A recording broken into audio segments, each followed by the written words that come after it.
আসসালামু আলাইকুম বন্ধুরা, আপনারা সবাই কেমন আছেন? আজকে আমি পাট শাক দিয়ে ছোট মাছ ভাজি করব। পাট শাকের শুটকানি। পাট শাকের শুটকানি দিয়ে ছোট মাছ ভাজি করে খাবেন, অনেক সুন্দর লাগে, খুব মজা। বন্ধুরা, আমার ভিডিওটা যদি আপনাদের বিন্দু পরিমাণও ভালো লাগে, অবশ্যই লাইক, কমেন্ট, সাবস্ক্রাইব করে পাশে থাকবেন। আপনাদের উৎসাহ পেলে আরও সুন্দর সুন্দর ভিডিও দিতে ইচ্ছা করে। আর আমি কিভাবে পাট শাকের শুটকানি আর ছোটো মাছ দিয়ে ভাজি করি, আপনারা প্রথম থেকে শেষ পর্যন্ত দেখতে থাকুন। যে কোনো ছোটো মাছ দিয়ে এই পাট শাকের শুটকানিটা ভাজি করতে পারেন। আমি এখানে পুঁটি মাছ নিছি। এখন রসুন, পেঁয়াজ, মরিচ দিয়ে দিলাম। বেশি কিছু উপকরণ লাগে না। পরিমাণ মতো হলুদ, লবণ দিয়ে দিব। তারপর ভালো করে মেখে নিব। পাট শাকের শুটকানির গুণাগুণ অনেক। মানুষের যখন জ্বর হয়, কিছু খেতে ভালো লাগে না, তখন এই শাকটা মানুষ ভর্তা, তারপর ভাজি এইভাবে করে খেলে মানে খুব ভালো লাগে, খাইতে ইচ্ছা করে, মুখের রুচি বাড়ায়। এই খাবারটা মুখের খুব রুচি বাড়ায় দেয়। যাদের একদম কিছু খাইতে ইচ্ছা করে না, তারা অবশ্যই এই পাট শাকের শুটকানি একটু একটু করে খাওয়া অভ্যাস করবেন। দেখবেন আপনাদের খাওয়ার রুচি বেড়ে যাবে। শরীরের বিষ বেদনা সব কিছু কমায় দেয় এই পাট শাকের শুটকানি। এর ঔষধি গুণাগুণ অনেক। পানি দিতে হবে পরিমাণ মতো, বেশি পানি দেওয়া যাবে না। সিদ্ধ হওয়ার মতো পানি একটু দিয়ে দিতে হবে। দেওয়ার পর তারপরে আমি ঢেকে চুলায় একটু জাল করে নিব।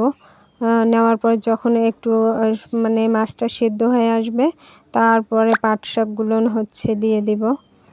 পাট শাকের শুটকানি বেশি দিতে হয় না, অল্প একটু দিলেই অনেকগুলো হয়ে যায়।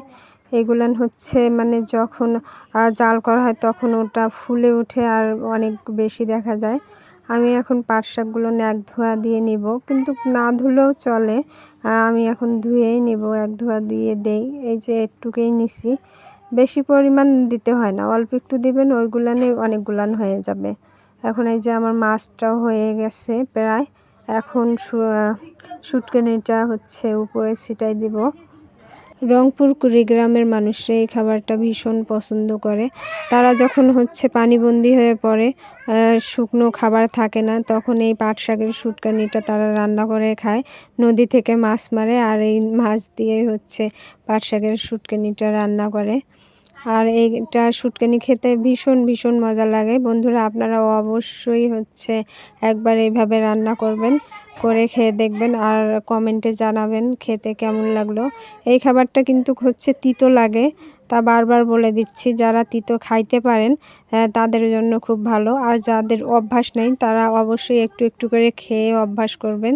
তাহলে দেখবেন যে পরবর্তীতে আপনাদের ভালো লাগবে, সব সময় খাইতেই ইচ্ছা করবে।